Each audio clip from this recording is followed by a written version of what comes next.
உதயநிதி மகனான இன்பநிதியை தற்பொழுது ரெட் ஜெயண்டினுடைய புதிய சிஇஓவாக அறிமுகப்படுத்தி இருப்பது ஒரு தரப்புல வாழ்த்துக்களை குவித்திருந்தாலுமே பல்வேறு தரப்புகள்ல இருந்து பலவிதமான சர்ச்சைகளை எழுப்பி இருக்கு.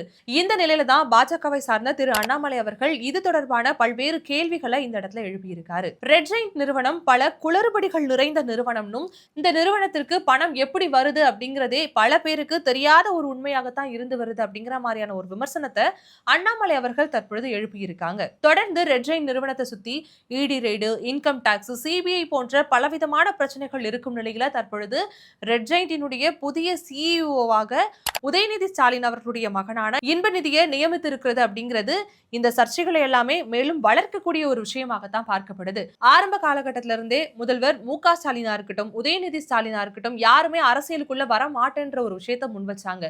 இப்போ இன்பநிதியை எடுத்துக்கிட்டோம் அப்படின்னாலே ஸ்பெயினுக்கு ஃபுட்பாலை கத்துக்கிறதுக்காக அனுப்பி வச்சாங்க.